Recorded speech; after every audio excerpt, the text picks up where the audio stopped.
जगद्गुरु तुकाराम महाराज की जय। संत नरहरि महाराज की जय। बोलो रे भाई सब संतन की जय। विठल विठल विठल विठल कुंडली कवरदा हरि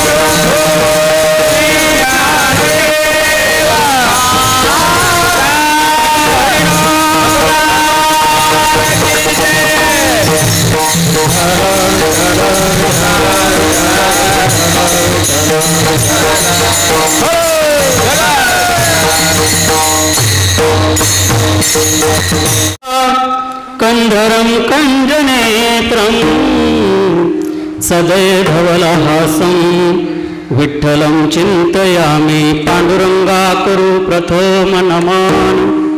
दुसरे चरण संतांचिया त्यांच्या कृपादाने कथेचा विस्तारू बाबाजी सद्गुरु दास तुका। मुक्ताबाई नाम त्रिभुवन पावनी। मुक्ताबाई नाम त्रिभुवन पावनी। मुक्ताबाई नाम त्रिभुवन पावनी। मुक्ताबाई नाम त्रिभुवन पावनी। आद्यतय जननी देवाची। आद्यतय जननी देवाची। मुक्ताबाई नाम त्रिभुवन पावनी। मुक्ताबाई नाम त्रिभुवन पावनी। आद्यतय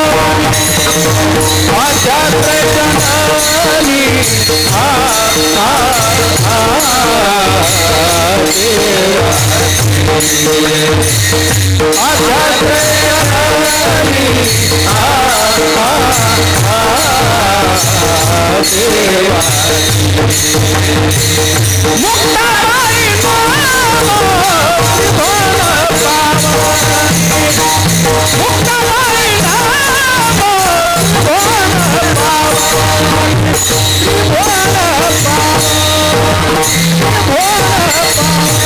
नमो सद्गुरु तुकया ज्ञानदीपा। नमो सद्गुरु सच्चिदानंद रूपा। नमो सद्गुरु भक्त कल्याण मूर्ती। नमो सद्गुरु भास्करा पूर्ण कीर्ती। सेवे लागे सेवक झालो तुमच्या लागलो निज चरणा। अहो स्वामी तुकया देवा यावरी न कवरावा अभेरू संपाद्य ज्ञानंच विदाय भक्ती। विलोकतो येन समाधी राजा वैराग्यवंतं सुविचारयुक्तं। नमामि जोगं शिरसा गुरुं काय माझी वाणी मानेल संतांसे रंजवू चित्तासे आपुलिया। शिवभोळा चक्रवर्ती त्याचे पाय माझे चित्ती। वाचे वदता शिवनाम तयान बाधी क्रोधकाम। अखिल कोटी ब्रह्मांड नायक षड्गुण ऐश्वर्य संपन्न भगवान श्री पंढरीश पांडुरंग परमात्मा मुक्त कैवल्य तेजोनिधी अलंकापूर संजीवन समाधी घन विश्व माऊली ज्ञानोबराय विश्व वारकरी प्राण संजीवन जगद्गुरु संत श्रेष्ठ तुकाराम महाराज स्वानंद सुखनिवासी गुरुनाम गुरु सद्गुरु जोग महाराज वारकरी संप्रदायाचे मुकुटमणी संत श्रेष्ठ नरहरी महाराज आणि 16 सोमवार या व्रताच्या उद्यापनाच्या निमित्ताने उपस्थित असणाऱ्या सर्व भाविकांच्या चरणकमली सेवा समर्पित करण्याकरता घेतलेला अभंग हा पैठणचे असणारे साधू शांतीब्रह्म एकनाथ महाराज यांचा 4 चरणाचा भगवंताचा स्वभाव आणि भगवंताच्या नामाचा प्रभाव प्रगट करणारा गोड आणि चिंतनीय असा अभंग आहे. विठ्ठल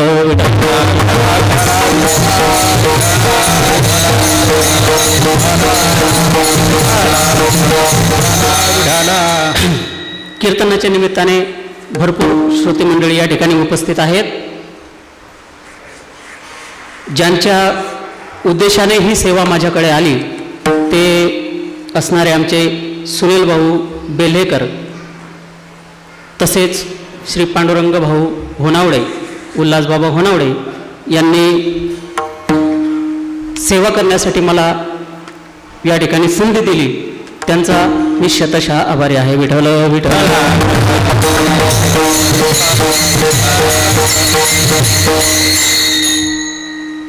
देशस्थ दैवज्ञ सुवर्णकार समाज धर्मशाळा या धर्मशाळेशी माझी किमान 13 वर्ष झाले नाळ जुळलेली आहे. किती जरी लांब जाण्याचा प्रयत्न केला तरी नरहरी महाराजांची कृपा अशी होते की महाराज कुठल्या ना कुठल्या कारणाने सेवेसाठी मला या ठिकाणी बोलून घेतात. ही त्यांची अहेतुकी कृपा आहे बरं का. मला भाऊंनी सांगितलं की तुम्हाला कीर्तन करावं लागेल. भाऊंना कुठलाही प्रकारचा नकार न देता मी त्या ठिकाणी होकार दिला. ठरलेल्या वेळेप्रमाणे या ठिकाणी कीर्तन सेवेला सुरुवात झालेली आहे.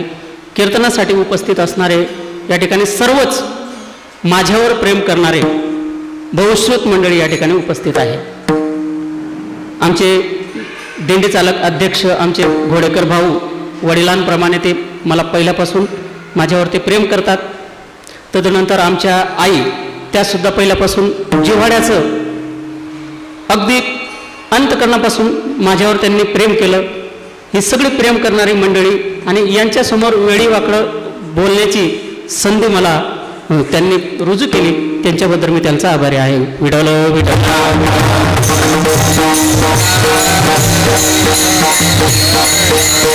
अभंग शांतीब्रह्म एकनाथ महाराजांचा आहे.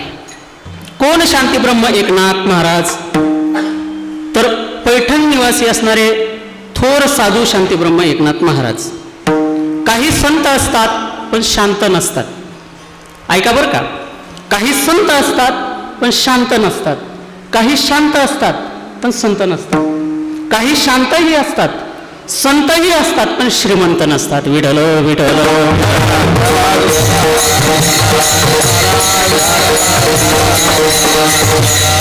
संत, शांत आणि श्रीमंत याचा समन्वय म्हणजे संत एकनाथ महाराज. विठ्ठल विठ्ठल. पहिला शब्द आहे संत. संत म्हणायचं तरी कोणाला? कारण की या जगामध्ये जिकडं पाहिलं तिकडं संतांचा बाजार आहे. म्हणायचं तरी कोणाला संत? पोटासाठी संत झाले कधी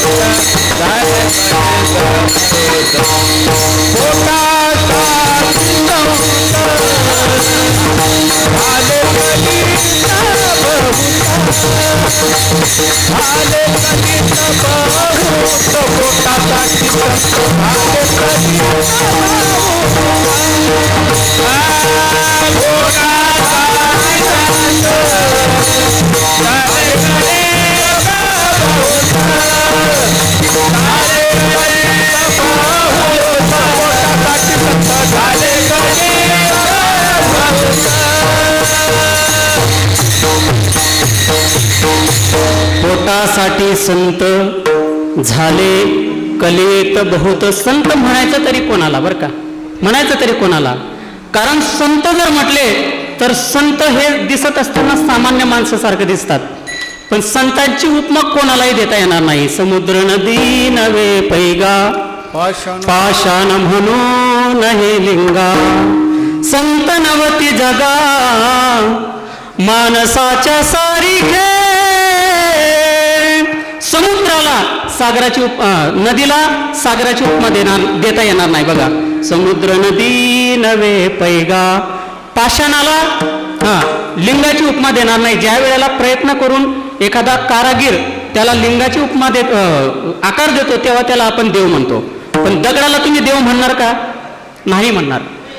समुद्र नदी नवे पैगा, पाषाण म्हणू नये लिंगा. त्या पद्धतीने संत हे दिसत असताना माणसासारखे दिसतात, पण ते माणसं नाहीत. संत नवती जगा माणसाच्या सारेके. मग संत म्हणायचं तरी कोणाला? तर संत म्हणायचं कोणाला याचं उदाहरण देत असताना बरं का, त्या ठिकाणी मुक्ताबाई महाराज अगदी गोड उदाहरण देतात बघा. संत तोची जाना जगी, दया क्षमा ज्याचे अंगी. संत तोची जाना जगी, दया क्षमा ज्याचे अंगी. आता हे जे 3 वाक्य आहेत, दया क्षमा, हे 2 वाक्य नाथ महाराजांच्या ठिकाणी रुजू होतात का याचा आपल्याला विचार करायचा आहे. विठ्ठल विठ्ठल.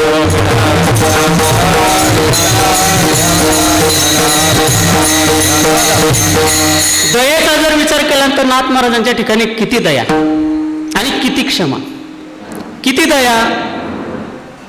काशी यात्रा त्या ठिकाणी नाथ महाराजांची चालू आहे. कावड यात्रा नाथ महाराज करत होते बरं का. आम्ही कापडी रे असा अभंग आहे, त्याचा अर्थ कापडी नाही, ते कावडी आहेत बरं का. तर कावड यात्रा त्या ठिकाणी नाथ महाराज त्या ठिकाणी करतायत.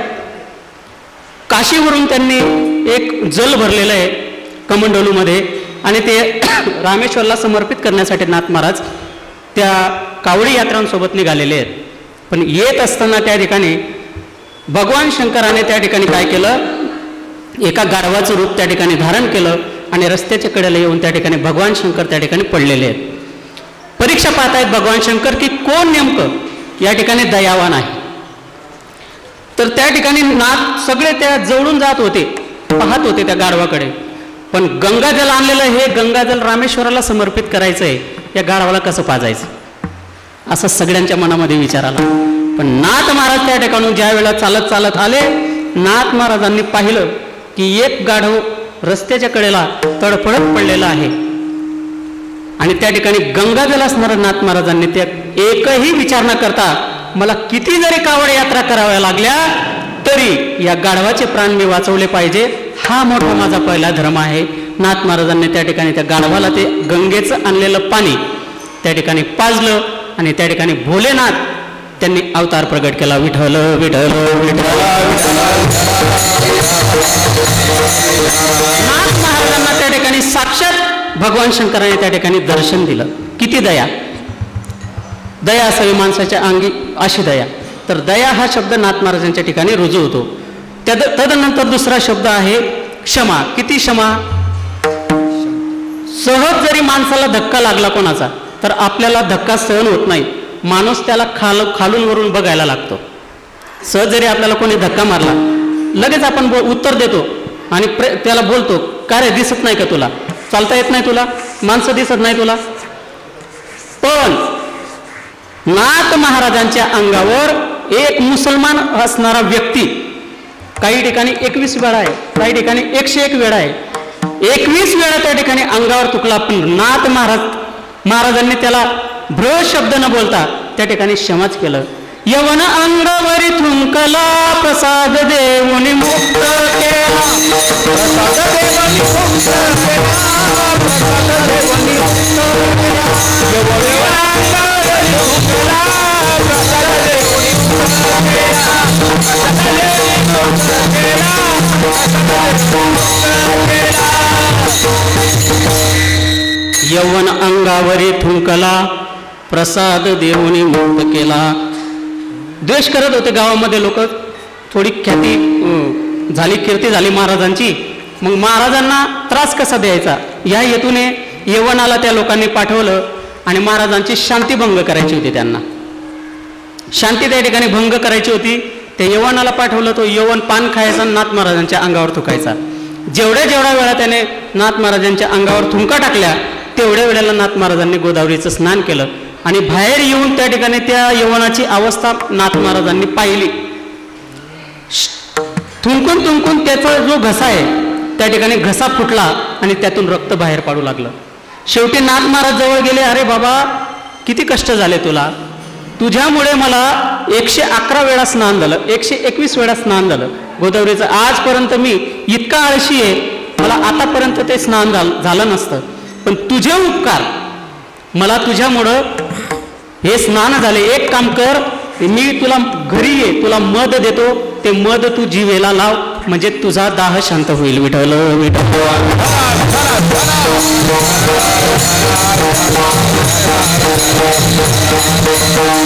किती शांत, किती शांत. अनेक उदाहरणं आपल्याला पाहता येतील. असे असणारे पैठणचे नाथ महाराज या अभंगातून भगवान परमात्म्याचा स्वभाव आणि प्रभाव सांगतात. विठ्ठल विठ्ठल.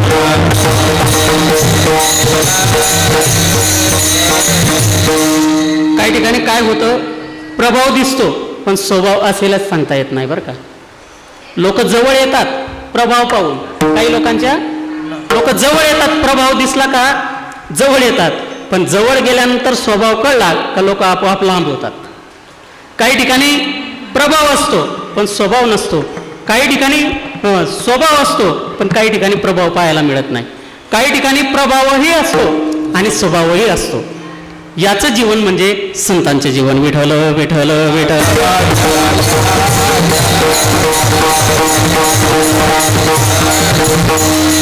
म्हणून नाथ महाराज या अभंगात भगवंताचा स्वभाव सांगतात. कसा आहे भगवान परमात्म्याचा स्वभाव अभंगाच्या पहिल्या चरणात. शिव भोळा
भगवान परमात्म्याचा स्वभाव पहिल्या चरणामध्ये नाथ महाराज सांगतात. शिव भोळा चक्रवर्ती, त्याचे पाय माझे चित्ती. बरं का, किती भोळे आहेत भगवान परमात्मा, जसे पाहिजे तसे भोळे आहे. असं दैवत आहे भगवान शंकर की कमी वेळामध्ये प्रसन्न होणारे. सहज तुम्ही भगवान परमात्म्याची, भगवान शंकराची आराधना केली तर भगवान परमात्मा लगेच प्रसन्न होतात. भरपूर उदाहरणं आपल्याला देता येतील. लंकाधिपती असणारा रावण, बरं का, ऐका, इकडे लक्ष द्या, गोंधळ करू नका. लंकाधिपती असणारा रावण, या रावणाने जीवनामध्ये, या रावणाच्या जीवनामध्ये काहीच कमी नाही बघा. रावणाच्या वैभवाचं वर्णन करत असताना जगद्गुरु तुकोबरा एके ठिकाणी करतात. कोटे घरे जेते कासे आणि तांब्याची शुद्ध कांचनाची सप्तकोटी. बरं का, कोटी घरे कासे आणि तांब्याची शुद्ध कांचनाची सप्तकोटी, म्हणजे 7 कोटी घरे सोन्याची होती. बरं का, रावणाचं वैभव सांगितलेलं आहे.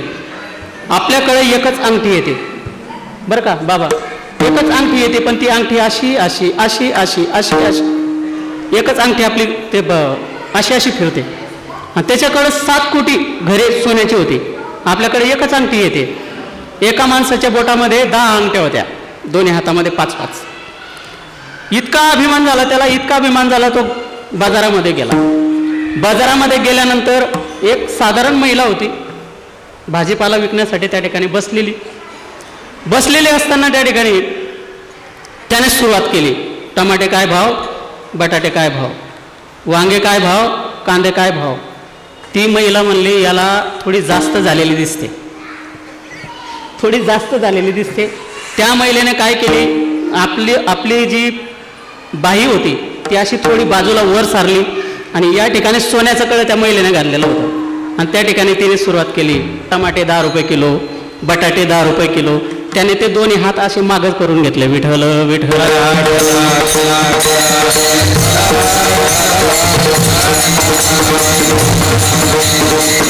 7 कोटी घरे काश्य आणि तांब्याची, शुद्ध कांचनाची सप्तकोटी. बरं का, जर त्या ठिकाणी पूजेला जर बसला रावण तर त्या ठिकाणी काय होतं माहिती का, पूजेला बसलेला असताना त्या ठिकाणी ज्या वेळेला शिवस्तोत्र म्हणायला सुरुवात करायचा ना, त्यावेळेला सरस्वती साक्षात त्याच्या जीवावर येऊन बसत होती. इतकं खूप मोठं वैभव सांगितलेलं आहे रावणाचं. रामेश्वर जे ज्योतिर्लिंग आहे बरं का, ज्या वेळेला युद्ध सुरू होणार होतं, सीताचा शोध घेत हनुमंत त्या ठिकाणी गेले, त्याहून परत आले आणि सर्व सैन्यासह रामचंद्र प्रभू त्या ठिकाणी समुद्राच्या काठावर गेले. काठावर गेलेले असताना आता प्रश्न पडला की आता नेमकं करायचं तरी काय. मग त्या ठिकाणी सेतुबंधनाचं कार्य आरंभ झालं. कार्य पूर्ण निर्विघ्न पार पडण्याकरता भगवान रामचंद्र प्रभूंनी काय केलं, शिवपूजा करायचं ठरवलं. शिवपूजा तर करायची, मग ब्राह्मण आणायचा तरी कुठून, ब्राह्मण पाहिजे ना तिथं.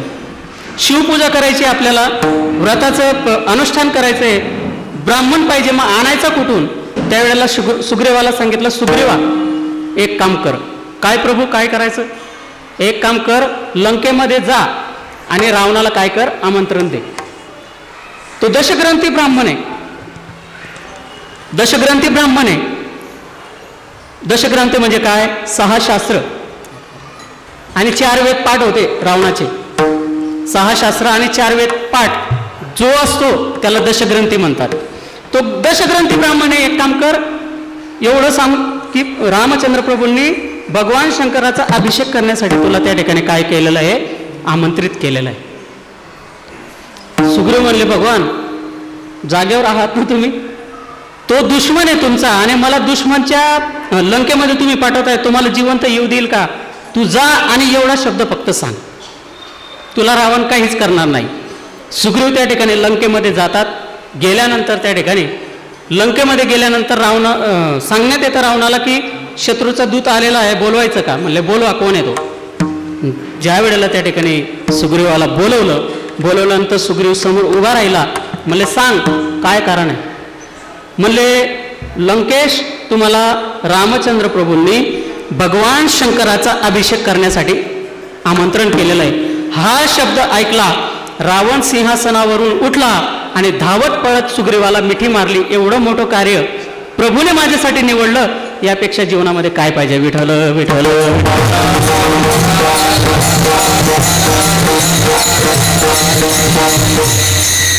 शतकोटी रामायण आहेत बरं का. किती कोटी, 100 कोटी रामायण आहे. त्याच्यामध्ये विचित्र रामायण मध्ये ही कथा आहे बघा. विचित्र रामायणामध्ये ही कथा आहे.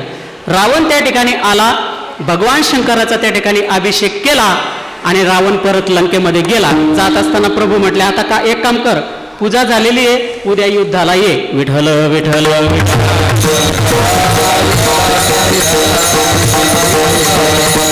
असा असणारा रावण त्याने भगवान शंकराची घोर अशी उपासना केली, थोर अशी उपासना केली. किती उपासना केली, भगवान शंकराला प्रसन्न करून घेतलं. कैलास पर्वतच आपल्या भाऊने उचललेला होता बरं का. भगवान शंकर प्रसन्न झाले. बोल म्हणले, काय वरदान पाहिजे तुला. म्हणले, प्रभू काहीच इच्छा नाही, तुम्ही काय करा, लंकेमध्ये येऊन राहा. काय करा, तुम्ही माझ्या लंकेमध्ये त्या ठिकाणी येऊन निवास करा.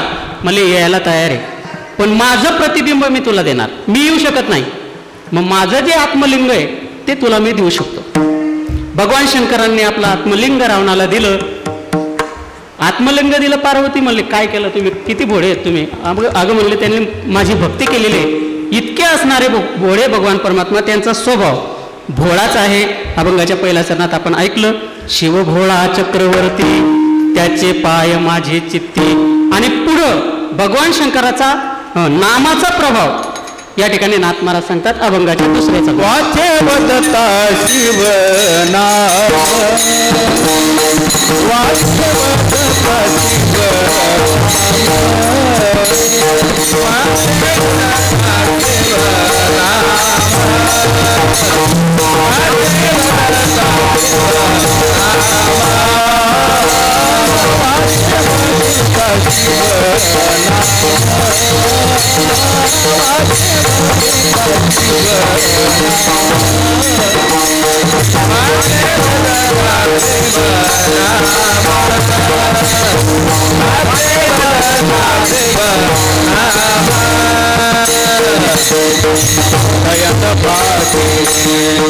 दयन बाधी क्रोध काम नाम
दुर्मिळ असणाऱ्या ज्या चाली आहेत बरं का, आपल्या संप्रदायामध्ये वारकरी संप्रदायामध्ये या चाली दुर्मिळ आहेत.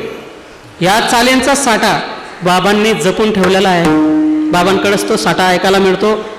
कधीतरी बाबांच्या मुखातून कधी ऐकायला मिळेल अशी इच्छा झालेली असते. आज सहज मी बाबांना फोन केला. बाबा म्हटलं कीर्तन आहे सायंकाळी, आणि योगायोगाने बाबा घरी होते, दादा घरी होते.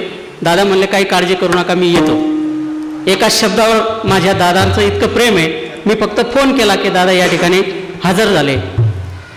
अनेक ठिकाणी कीर्तन करण्याचा योग येतो बरं का, पण असं वातावरण नसतं. एक असतं तर एक नसतं. टाळकरी एकीकडं, अखवाजे एकीकडं, कीर्तनकार एकीकडं बरं का. आता सांगतोच तुम्हाला प्रसंग आला. कीर्तनाला गेलो, सायंकाळचं भजन चालू होतं बरं का. बाबाजी महाराजांचं नाव आकाश महाराज. सायंकाळचं भजन चालू होतं, हरिपाठ चालू होता आणि त्या ठिकाणी आरती चालू होती. आता आरती करत करत शेवटचं चरण चालू होतं. काय शेवटचं चरण?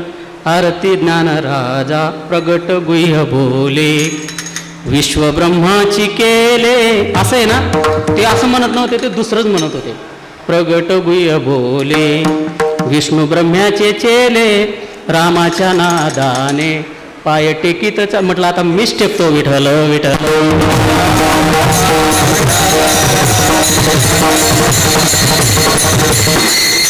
मी म्हटलं का हो, भजनी मंडळ हेच आहे का? म्हणले नाही महाराज, संध्याकाळी विशेष भजनी मंडळ येणार आहे. म्हटलं काहीतरी विशेष असतील, मोठे मोठे लोक आमंत्रित केलेले असतील. संध्याकाळ झाली, कीर्तनाला सुरुवात केली. हा जो माईक आहे ना, हा स्टँडवर उभा आहे. तिथं असा नव्हता, तिथं दोरीने माईक टांगलेला होता बरं का. दोरी बांधलेली होती आणि त्या दोरीने माईक त्या ठिकाणी टांगलेला होता. जसं तसं रामकृष्ण हरी पार पाडलं बाबा बरं का. आणि रूप पाहत आलोचने सुरू केलं. तिकडनं वाऱ्याची झुळूक आली. रूप पाहत आलोचने सुरू केलं आणि वारा तिकडनं आला. रूप पाहत आलोचने इथं आणि सुखद आलो साजनी इकडं. मी म्हटलं असं कुठवर करायचं आता. पखवाजाचं इतकं खास होतं बाबा, तुम्ही काहीही म्हणा, एकच बोल वाजवणार, देखना खपना देखना खपना. मी म्हटलं तुला कीर्तनकाराचं देखो ना, कट्टाळकरांचं देखो ना, नेमकं कोणाचं देखो ना? विठ्ठल विठ्ठल.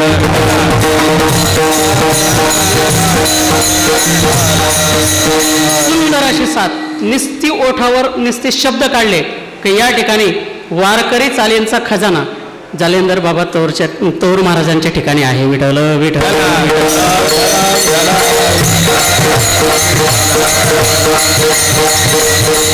सोबत राहण्याचा योग येतो. महिना 21 दिवस आमचे गुरुजी आहेत प्रेम करायला. आमचे माऊली आहेत, दुसरे माऊली आहेत. हे आमचे काष्टे महाराजांचे विद्यार्थी आहेत सगळे, दिगंबर महाराज काष्टे विद्यार्थी. बाबा तर आहेतच. बाबा पण दिंडीमध्ये चालत असताना खूप गोड चाली म्हणतात. आमचे नवीनच आता पाठाला बसलेले आमचे अविनाश महाराज हे जळगावचे आहेत आणि पकवाजावर सुंदर असा पकवाज वाजवत आहेत ते आकाश महाराज आहेत. तर या ठिकाणी भगवंताच्या नामाचा प्रभाव इथं होतो मी. भगवंताच्या नामाचा प्रभाव या ठिकाणी नाथ महाराज सांगतात. किती प्रभाव आहे नामाचा. वाचे वदता शिवनाम तयान बाधी क्रोध काम. अनेक साधनं या जगाच्या पाठीवर सांगितली, पण सगळ्या साधनांमध्ये एकच साधन असं आहे की ते भवतीराला आपल्याला नेऊ शकतं. सर्व साधनांचे सार भवसिंधू उतरी पार. अनेक साधनं सांगितली बरं का. त्याच्यामध्ये नामचिंतन साधन सांगितलं. कलियुग केवल नाम आधारा हरि कीर्तन हरि सुमिरन सारा.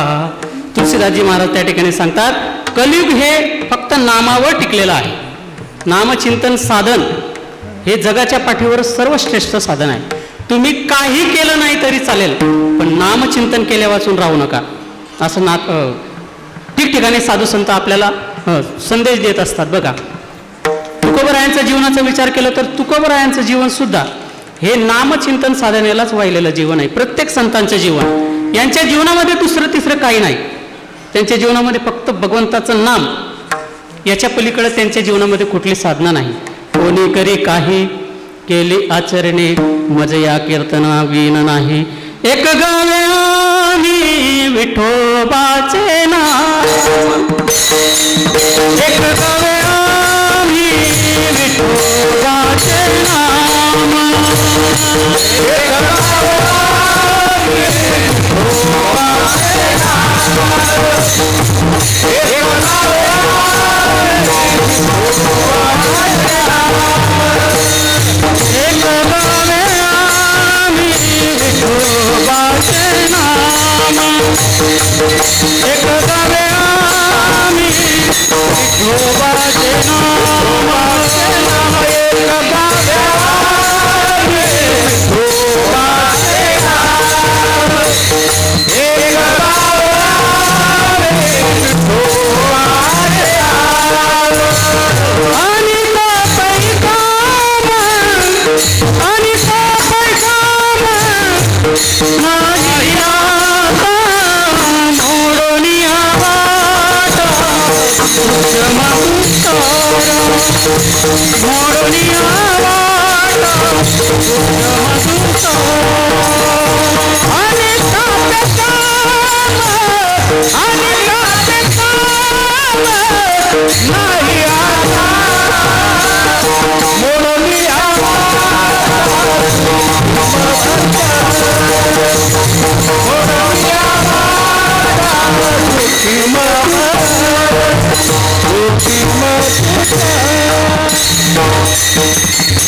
जीवनामध्ये दुसरं तिसरं काही नाही. एक गावे आम्ही विठोबाचे नाम.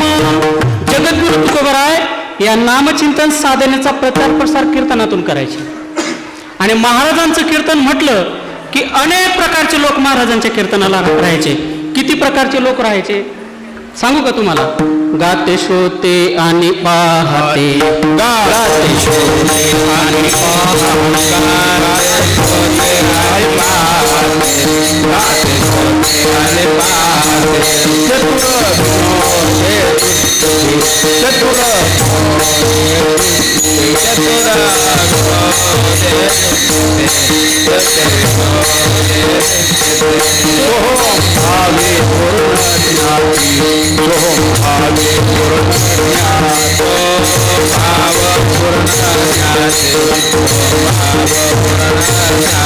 या सगळा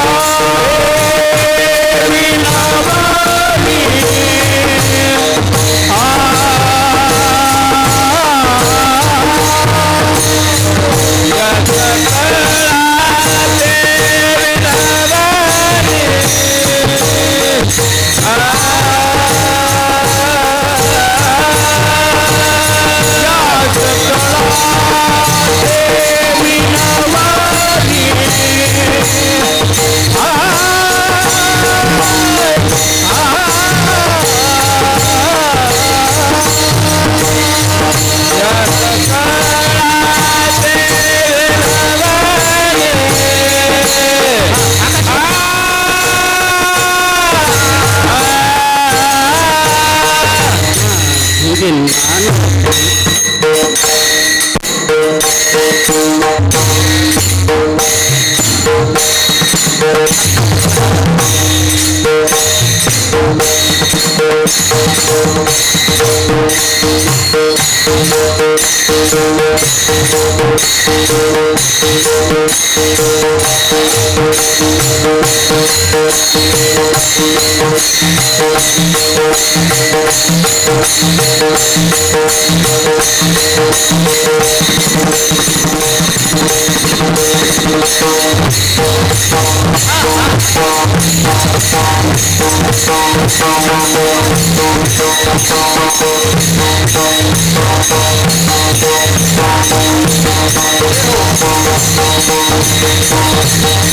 स्मरण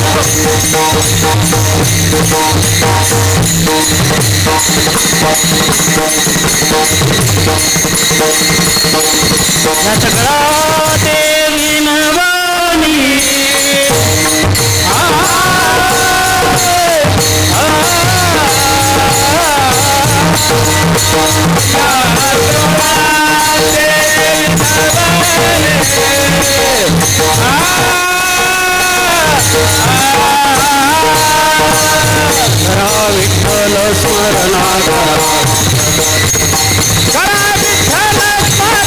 करा विठ्ठल स्मरण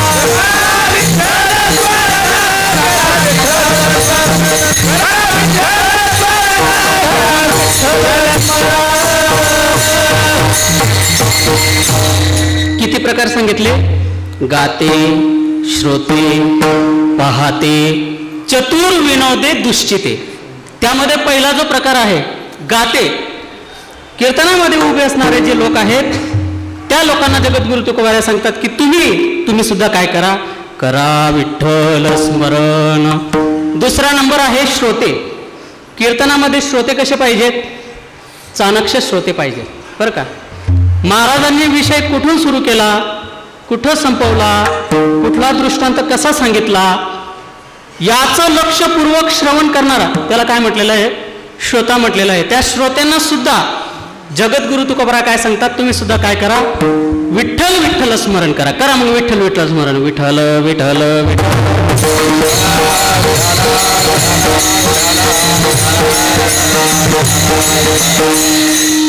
हा श्रोते. पाहते, काही लोक कीर्तन पाहायला येतात, ऐकायला येत नाही.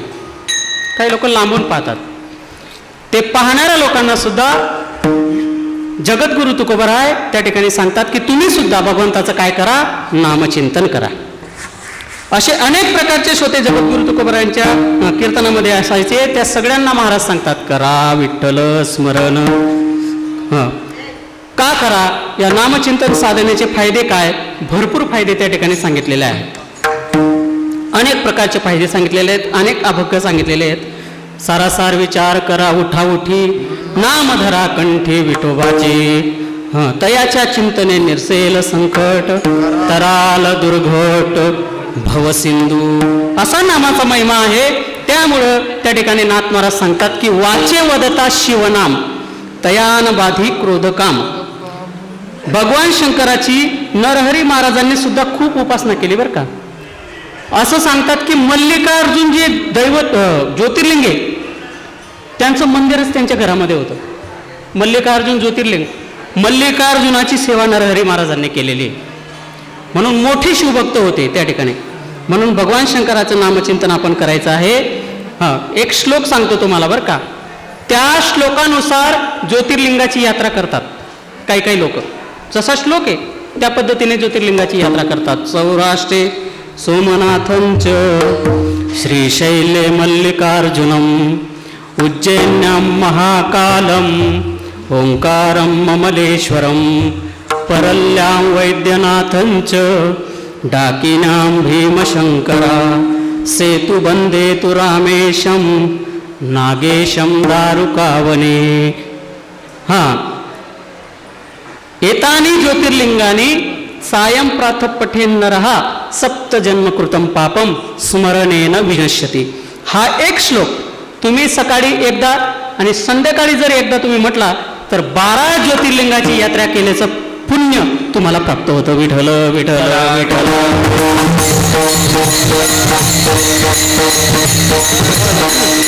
व्यस्त जीवन असतं आपल्याला कुठं जाता येत नाही. मग एकच काम करायचं, स्मरण करायचं. सौराष्ट्रे सोमनाथंचं श्रीशैले मल्लिकार्जुनम उज्जैन्यां महाकालम ओंकारं ममलेश्वरम परल्यां वैद्यनाथंच डाकिन्यां भीमशंकरा सेतुबंदे तु रामेशं नागेशं दारुकावने वाराणस्या तु विश्वेशं त्र्यंबकं गौतमी तटे हिमालये तु केदारं कृष्णशंच शिवालये एतानि ज्योतिर्लिंगानि सायं प्रात पठेन्नरः सप्तजन्म कृतं पापं स्मरणेन विनश्यति. विठ्ठल विठ्ठल.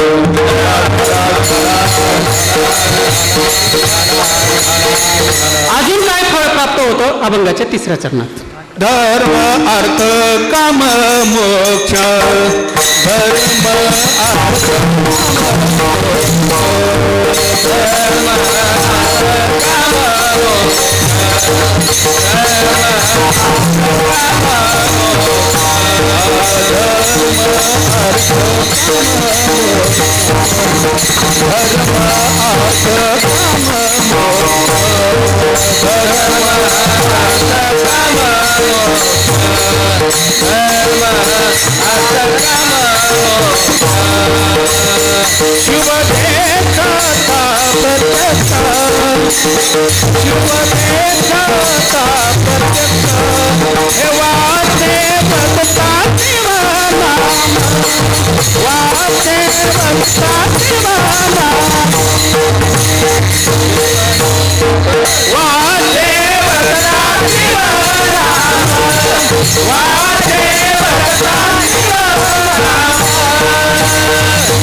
नामचिंतनाचं फळ पुढं सांगतात. धर्म अर्थ काम मोक्ष शिव देखत हा प्रत्यक्ष. हे 4 पुरुषार्थ फक्त भगवंताच्या नामचिंतनाने प्राप्त होतात बरं का. कोणाच्या? भगवान शंकराच्या. कुठले पुरुषार्थ? 4 पुरुषार्थ. धर्म अर्थ काम आणि मोक्ष. भागवतामध्ये हे 4 पुरुषार्थांचं गोळ वर्णन आलेलं आहे बघा. धर्म कसा प्राप्त करावा याच्याकरता सुंदर असं त्या ठिकाणी आख्यान सांगितलं. 4 प्रकारचे आख्यान सांगितले. दुसरं अर्थ कसा प्राप्त करावा त्यासाठी सुद्धा आख्यान सांगितलं. धर्म कसा प्राप्त करावा याच्याकरता दक्ष प्रजापतीचं आख्यान त्या ठिकाणी सांगितलं. दक्ष प्रजापती हे प्रजापतींचे अध्यक्ष होते. प्रजापतींचे अध्यक्ष होते. त्यांनी बोलू नका. त्यांनी त्या ठिकाणी एक यज्ञ करायचं ठरवलं बरं का. यज्ञ करायचं ठरवलं. यज्ञ तर सुरू केला पण त्या ठिकाणी भगवान शंकरांना मात्र त्यांनी काय केलं? आमंत्रित केलं नाही. भगवान शंकर वास्तविक पाहता त्यांचे कोण होते? जावई होते. आणि भगवान शंकरांविषयी त्यांना राग होता बरं का. का राग होता? ज्या वेळेला अध्यक्षपद त्यांना दिलं गेलं त्यावेळेला ब्रह्मदेवाच्या सभेमध्ये सगळे देवता उपस्थित होते आणि दक्ष प्रजापती त्या ठिकाणी आल्यानंतर सगळे त्यांचं स्वागत करण्यासाठी उभे राहिले. पण भगवान शंकरांनी मात्र त्या ठिकाणी काही उभे राहिले नाही. भगवान शंकर त्या ठिकाणी भजनामध्ये लीन होते. दक्ष प्रजापतीने पाहिलं की सगळे उभे राहिले आणि भगवान शंकर उभे राहिले नाही. माझा जावई असून माझ्या स्वागतासाठी उभा राहिला नाही. मी उगाच याला माझी पोरगी दिली, स्मशानामध्ये राहतो, असं आदवा त्या ठिकाणी दक्ष प्रजापती बोलू लागले. पण भगवान शंकरांनी प्रतिउत्तर मात्र त्या ठिकाणी काही दिलं नाही. अपमान केला भगवान शंकरांचा. मग तो अपमान केला तर केला पण तो द्वेष दक्ष प्रजापतींच्या मनामध्ये होता. म्हणून यज्ञ केला आणि भगवान शंकरांनाच आमंत्रित केलेलं नाही. आणि सांगितलं की इथं जेवण करायचं आणि त्या मार्गाने जायचं. आकाश मार्गाने कुठून जायचं? कैलासावरून जायचं. आता काय लोक लय भारी असतात. जेवण केलं की कैलास मार्गे ते विमानात जाऊ लागले. आणि जात असताना त्या ठिकाणी जी सती माता आहे तिने पाहिलं की विमानं कशाचे चाललेले आहेत. त्यावेळेला भगवान शंकरांना सांगतात काहीतरी जात आहे. अगं म्हणले जात आहे तर जा, बाहेर जाऊन पहा काय चाललंय नेमकं. राहावलं नाही. शेवटी एक विमान उभं केलं आणि विचारलं कुठून आलात, कुठं चाललात. पण सांगत असताना लोक नीट सांगत नाही बरं का, काळीच टाकतात काय ठिकाणी. म्हणजे तुला माहित नाही तुझ्या बापाच्या घरी सप्ताह चालू आहे, तुझ्या बापाच्या घरी यज्ञ चालू आहे, तुला आमंत्रण नाही, तुला माहीत नाही. बोलत असताना तर असं तेल लावून बोलतात बाबा की असं पेटलं पाहिजे, तर भिजलंच नको पाहिजे, महिना 2-2 वर्ष असं त्या ठिकाणी सांगितलं. शेवटी सती म्हणते विसरले असतील, वडील आहे, मोठं कार्य आहे, मोठा त्या ठिकाणी यज्ञ आहे, कदाचित विसरले असतील, पण वडील आहेत माझे, मग मी गेलं पाहिजे. भगवान शंकराकडे आल्या, सांगितलं, म्हणले ऐकलं का? म्हणले काय? तुमच्या सासऱ्यांकडे यज्ञ चालू आहे. भगवान शंकर म्हणले सासरा म्हणते नक्की हिची जाण्याची इच्छा आहे. म्हणले ऐक सती, त्या ठिकाणी आपल्याला आमंत्रण नाही, आपण त्या ठिकाणी जायचं नाही, आपल्याला त्यांनी आमंत्रण दिलेलं नाही, त्या ठिकाणी आपण जायचं नाही. अहो म्हणले मोठं कार्य आहे, विसरले असतील सांगायचं. म्हणले विसरले नाही, तुला एक गोष्ट सांगतो मी, ते माझा द्वेष करतात, तो प्रसंग सांगितला. म्हणले तरीही मी जाणार. शेवटी भगवान परमात्मा सांगतात ऐक, जाऊ नको. 3 ठिकाणी माणसं 3 प्रकरण सांगितलेले आहेत बघा. एक, बोलवलं तरच जायचं, लग्न कार्य जर असलं त्या ठिकाणी बोलवलं तरच जायचं बरं का, आमंत्रण असलं तरच जायचं, आणि अशा ठिकाणी बोलवलं नाही तरी यायचं. तुका म्हणे जवळी न पाचारिता जावे. तुका म्हणे तेथे, हा तुका म्हणे तेथे न पाचारिता जावे. तुका म्हणे तेथे न पाचारिता जावे. संत चरणी भावे रिगावया. हा, संत चरण भाव रिघावया. अशा ठिकाणी जायचं, पण आपल्याला आमंत्रण नाही, त्या ठिकाणी जायचं नाही. आवत हर्षे नहीं नयनन बरसे नीर, तुलसी तहा न जाइए जाहे कंचन बरसे ही. सोन्याचा जरी पाऊस पडत असला पण त्या ठिकाणी तुम्हाला आमंत्रण नाही ना, त्या ठिकाणी तुम्ही जायचं नाही. विठ्ठल विठ्ठल विठ्ठल. शेवटी सती माता ऐकत नाही, बापाच्या ठिकाणी येत नाही, मी जाणार, तुम्हाला यायचं आहे का? शेवटचं सांगते. म्हणले जा, तुझी इच्छा आहे ना, आता भगवान रामचंद्र प्रभू जसं करतील तसं होईल, जा तू. सती माता त्या ठिकाणी आली. आल्यानंतर कोणीच बोलत नाही बरं का, त्या ठिकाणी आमंत्रण जाणून बुजून दिलेलं नव्हतं. स्वतःची पोरगी असून बहिणी सुद्धा बोलत नाही, पण बोलल्या, पण कसं बोलल्या? अगं म्हणले आलीस, तुझा नवरा सुधारला का नाही अजून? कपडे बिपडे घालतो का तसाच राहतो? घरबीर बांधलं का नाही अजून? का तिथं स्मशानामध्येच फिरतो? असं टोचून त्या ठिकाणी बोलू लागलं, वर्मावर टोचून, पण तिने काही लक्ष दिलं नाही. शेवटी आईने विचारलं कशी आहेस ग तू? म्हणले चांगली आहे. मग म्हणले चल यज्ञ मंडपात, पण पिताश्री काही बोलले नाही, दक्ष प्रजापती बोलले नाही मुलीसोबत. शेवटी यज्ञ मंडपामध्ये आल्यानंतर सर्व देवतांचा भाग त्या ठिकाणी बघितला, भगवान शंकराचा मात्र त्या ठिकाणी भाग दिसला नाही. अंगाचा दाह झाला आणि म्हणू लागले जी या ठिकाणी माझ्या पतीचा अपमान होतो ना, त्या ठिकाणी मी राहणार नाही, आणि माझ्या पतीचा अपमान केला, आता मी हा देह ठेवणार नाही. दुसऱ्या बाजूला दुसरा यज्ञ पेटवला आणि त्याच्यामध्ये सतीमातेने आत्मदहा शरीर समर्पण केलं, आणि पुढच्या जन्मी भगवान शंकरच पती प्राप्त व्हावे याच्याकरता कामना घेऊन त्या ठिकाणी शरीर संपवलं. विठ्ठल विठ्ठल.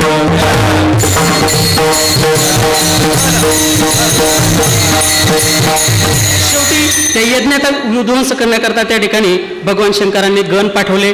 पूर्ण यज्ञाचा विध्वंस झाला. दक्ष प्रजापतीचं मस्तक कापलं बरं का. नंदीने शाप दिलेला होता, म्हणले तू जास्त मी करतो ना, तुला बोकडाचं मस्तक बसेल. मग मस्तक कापलं, पण शेवटी सगळ्यांनी विनंती केली भगवान शंकरांना, देवा देव कार्य आहे, यज्ञ बंद होणं चांगलं नाही, दक्षला तुम्ही क्षमा करा. आणि त्या ठिकाणी दक्ष प्रजापतीला भगवान परमात्मा क्षमा करतात. बोकडाचं मस्तक बसवलं, आणि त्या बोकडाच्या भाषेमध्ये सुद्धा बरं का, महाकाल आहे ना, उज्जैन महाकाल, त्या ठिकाणी त्या बोकडाच्या भाषेमध्ये भगवान शंकराची स्तुती करण्याची पद्धत आहे, त्या भाषेमध्ये स्तुती करतात उज्जैनला. तर अशी भगवान शंकराची त्या ठिकाणी कृपा झाली. धर्म कसा प्राप्त करावा याच्याकरता दक्ष प्रजापतीचं आख्यान सांगितलं. अर्थ कसा सेवन करावा याच्याकरता ध्रुव बाळाचं त्या ठिकाणी आख्यान सांगितलं. आता मी पूर्ण भागवत सांगू का तुम्हाला? तर उत्तानपाद नावाचा राजा, त्याला 2 पत्न्या आहेत. त्या 2 पत्न्या म्हणजे एक सुरुची आणि एक सुनीती. माणसाला सुरुची जास्त आवडते, पण सुनीती आवडत नाही. चांगलं खायला पाहिजे, चांगला मोठा बंगला पाहिजे, फिरायला 4-4 गाड्या पाहिजेत, हे माणसाला आवडतं, पण सुनीती म्हणजे भक्ती काही माणसाला आवडत नाही. 2 पत्न्या होत्या. त्या 2 पत्नींना एक एक मुलगा होता. एकाचं नाव उत्तम आणि एकाचं नाव ध्रुव.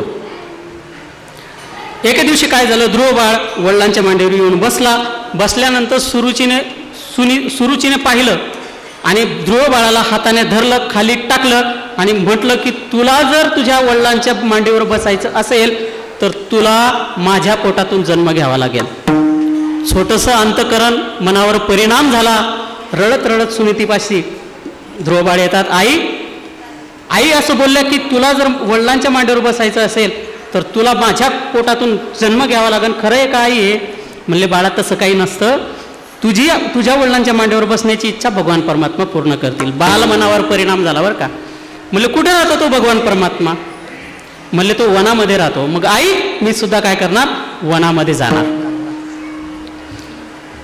छोटंसं बालक आहे, काय वनामध्ये जाणार म्हणून त्या ठिकाणी लक्ष दिलं नाही आईने. पण ध्रुव बाळाने मात्र निश्चय केला.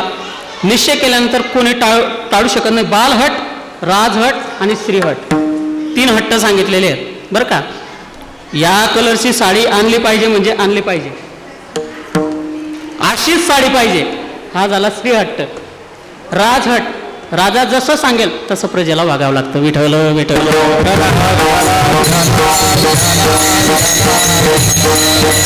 आणि किती जरी बलवान पुरुष असला, बाहेर जायला निघाला आणि छोट्याशा मुलाने जर त्याचे पाय धरले तर त्या ठिकाणी त्या माणसाचं बल कमी होतं बरं का. म्हणून बालहट्ट सांगितलेला आहे. बालहट्ट त्या ठिकाणी केला. ध्रुव बाळ त्या ठिकाणी वनामध्ये मधुवनामध्ये आला आणि आल्यानंतर माहीत नाही भगवान परमात्म्याची भक्ती कशी करायची. नारद महर्षी प्रगट झाले आणि भक्तीचा मार्ग सांगितला आणि त्या ठिकाणी ध्रुव बाळाला एक मंत्र दिला. कुठला मंत्र दिला? ओम नमो भगवते वासुदेवाय. ओम नमो भगवते वासुदेवाय. ओम नमो भगवते वासुदेवाय.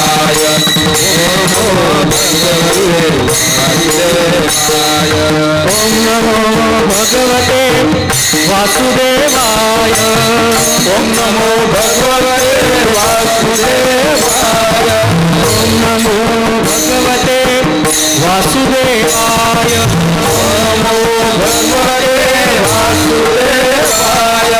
ओम नमो भगवते वासुदेवाय. ओम नमो भगवते वासुदेवाय. ओम नमो भगवते वासुदेवाय.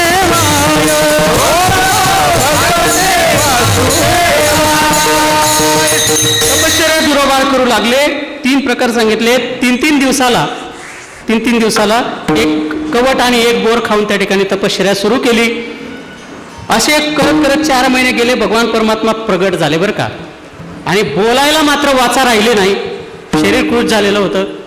भगवान परमात्म्याने कपाल नावाचा शंख गालाला लावला आणि त्या ठिकाणी ध्रुव बाळ स्तुती करू लागले भगवान परमात्म्याची. यंत प्रविश्य मम वाच मिमां प्रसुप्तां संजीवयत्य खिल शक्तिधर स्वधाम्नां अन्याश्च हस्तचरण श्रवणत्वगादीन् प्राणाम नमो भगवते पुरुषाय तुभ्यं. अर्थ कसा सेवन करावा याच्याकरता ध्रुव बाळाचं आख्यान सांगितलं. मग हे 4 जे पुरुषार्थ आहेत ते केवळ आणि केवळ भगवान शंकराचं नामस्मरण केल्याने प्राप्त होतात. धर्म, अर्थ, काम, मोक्ष, शिव देखता प्रत्यक्ष. नुसतं पिंडीचं जरी तुम्ही दर्शन केलं, ज्योतिर्लिंगाचं जरी दर्शन केलं, 1 लोटा जल जर तुम्ही 1 तांब्यात जल त्याच्यावर टाकलं तर हे 4ही पुरुषार्थ आपल्याला जीवनामध्ये प्राप्त होतात. विठ्ठल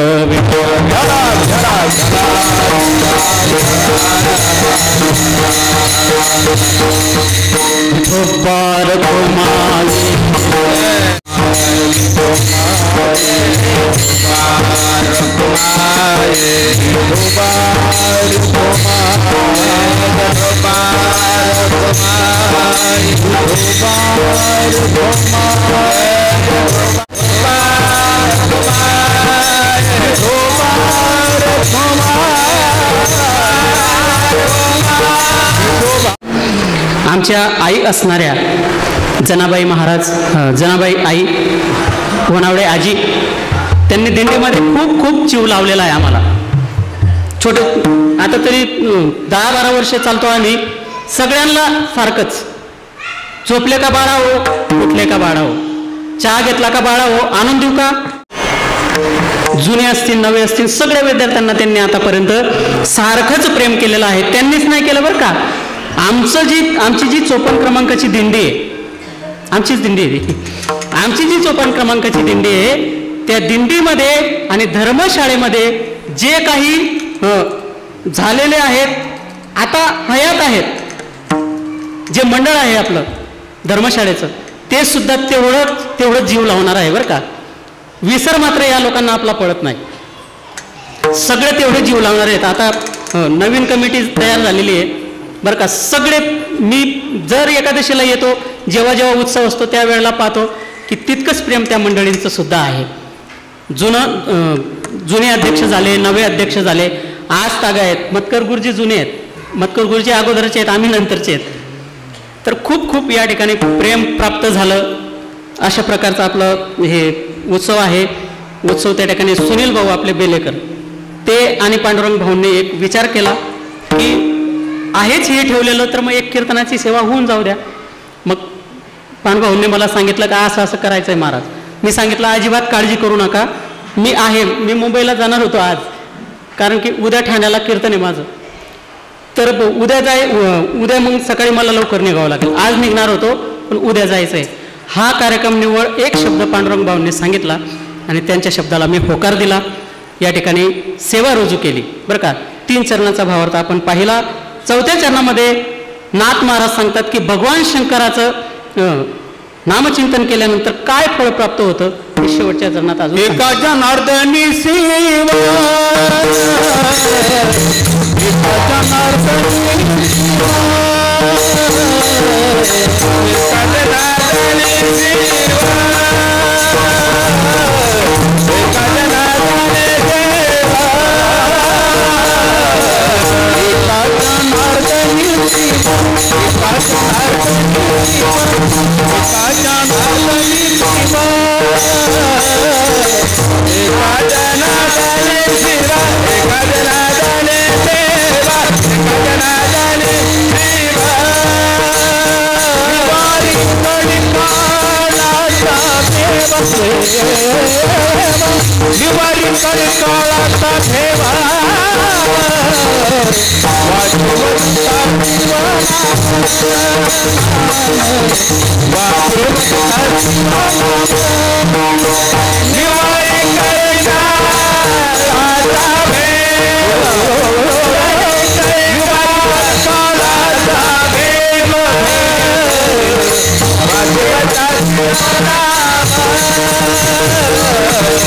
वाजवता जीवना, दयान पाले कोण पावला, दयान पाले प्रोत्साहन, वाजवता जीवना,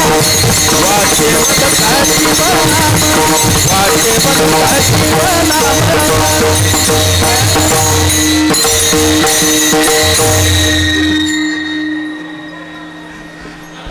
फळाची पराकाष्ठा सांगितली शेवटच्या चरणामध्ये बरं का. हे सगळे चरण दुसऱ्या चरणाकडे लावायचे आहेत आपल्याला. एका जनार्दनी शिव, निवारी कडी काळाचा भीव. या जगाच्या पाठीवर अनेक बलवान लोक सांगितलेले आहेत बरं का. बलवानांची यादी सांगितलेली आहे. अनेक प्रकारचे बल सांगितलेले आहेत. त्याच्यामध्ये सगळ्या बलांमध्ये सर्वात मोठं जे बळ आहे ते काळाचं बळ सांगितलेलं आहे बरं का. ऐका, रामायणामध्ये सुंदर वर्णन आलेलं आहे. दान बली या भुजबली, महाबली कोई होय, काल बली सबसे बली, यासे बली नकोय. अनेक प्रकारचे बळ या ठिकाणी सांगितलेले आहेत. पण सगळ्या बळामध्ये जे बळ आहे ते काळाचं बळ आहे. काळाचं बळ सगळ्यामध्ये सांगितलेलं आहे. या काळाच्या बळापुढे सगळ्यांचं बळ फिकं पडतं. किती जरी बलवान असला, संपत्तीने बलवान असू द्या, शारीरिक बळाने बलवान असू द्या, अनेक प्रकाराने बलवान असू द्या, पण काळ ज्या वेळेला काळ समोर उभा राहतो ना माणसाच्या, त्यावेळेला हे सगळे बळ फिके पडतात. काळाचं बळ सगळ्यात श्रेष्ठ सांगितलेलं आहे. सगळ्यात मोठं काळाचं भय आहे माणसाला. आणि वास्तविक पाहता आपण काळाच्या मुखामध्येच आहे. काळाचं बळ सांगितलेलं आहे. काळाचं बळ सगळ्यात मोठं सांगितलेलं आहे, वर्णन केलं आहे. बाणबली, भुजबली, महाबली कोई होय, कालबली सबसे बली, यासे बली ना कोय. हाँ, अनेक उदाहरण आहेत. जिसको अपने शक्ति पर था भीषण अभिमान, पड़ा चिता की गोद में वह रावण बलवान, वह बाली बलवान. बालीचं बल किती होतं? अनेक प्रकारचं बलवान माणसं या जगाच्या पाठीवर झालेत. हे सगळ्या बलवान जी लोक झालेत यांचं बल काहीच नाही. काळाचं बळ मोठं सांगितलेलं आहे. पण असा असणारा काळ, हा काळ माणसाला काही करू शकत नाही. त्या काळाचं भय नष्ट करण्याची ताकद भगवान शंकराच्या नामामध्ये आहे. म्हणून नाथ महाराज सांगतात, एका जनार्दनी शिव निवारी कडी काळाचा भेव, वाचे वदता शिवनाम तयान बाधी क्रोधकाम. आतापर्यंत आम्ही सगळ्यांनी भगवंताचं नामचिंतन केलं. आता लांब लांब बसलेले लोक कोणी केलं का नाही केलं ते जाऊ द्या, पण आता सगळ्यांनी मिळून आपल्याला नामचिंतन करायचं आहे. अगोदर जे महिला वर्ग बसलेला आहे त्यांनी करायचं आहे बरं का. नाही, पुरुष वर्गाने अगोदर करायचं आहे.